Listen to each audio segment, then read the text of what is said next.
Today's episode is brought to you by Bush's Fresh Food Market. Calling all foodies, Bush's is hiring. Are you passionate about food, looking for growth, development, and excellent wages? Come grow with Bush's and apply online at bushes.com/join our team. That's Bush's, BUSCHS.com/join our team. From the Detroit Free Press, I'm Emma Stein with today's Free Press Voice Briefing. It's Thursday, June 30th, 2022. General Motors subsidiary employees at 4 Michigan plants are preparing to strike. They've been working on an expired contract for over a year, but have had no luck reaching an agreement with the automaker. One union leader said that if the employees do strike, the impact on production would be felt within hours. They set a strike deadline for 10 a.m. on Thursday.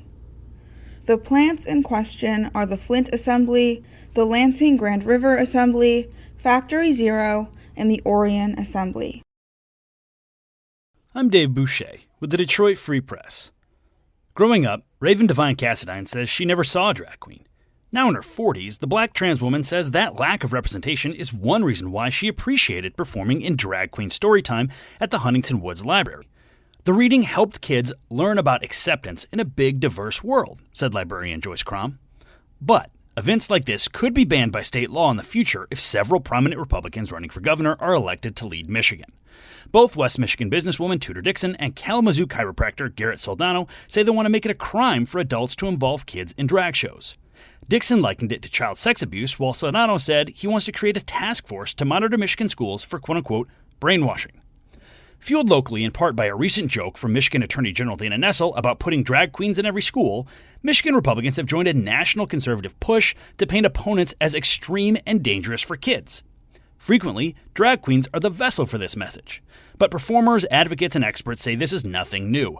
The political broadsides evoke the country's long history of criminal and cultural pressure placed on the LGBTQ community by largely straight and white leaders who enforce heteronormative standards.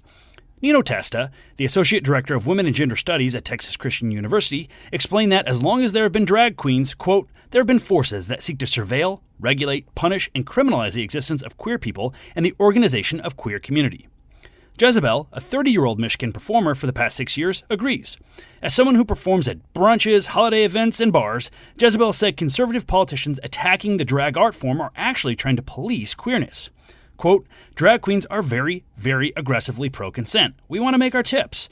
We're not going to do something that is going to scare people, Jezebel said. The push from Dixon and Soldano comes after the Michigan Senate recently balked at approving a ceremonial resolution recognizing Pride Month in the state. It's the latest sign Michigan is moving backwards, said Senator Jeremy Moss, a Southfield Democrat who is openly gay. Quote, the other side is seeing some liftoff politically by preying on people's fears and sowing division. They're going to make this another campaign cycle where the LGBTQ community is going to be a political punching bag, Moss said. I'm Kirkland Crawford with the Free Press Sports Department, checking in on college basketball and a homecoming for one of the great high school basketball players in this state's history.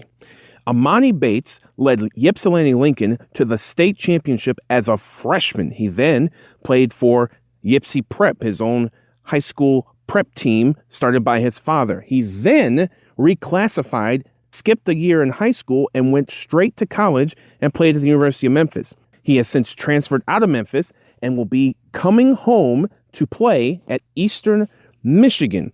Bates was once considered the best high school basketball player in the country and a surefire draft pick for the NBA. Now he has a little bit of repairing to do for that resume, both on and off the floor. One interesting note, Bates is now playing at Eastern Michigan. His former college teammate, who also reclassified last year, Jalen Duren, was just picked up by the Pistons in this past NBA draft. For more stories from the Detroit Free Press, be sure to check out freep.com. That's FREEP.com. I'll see you tomorrow.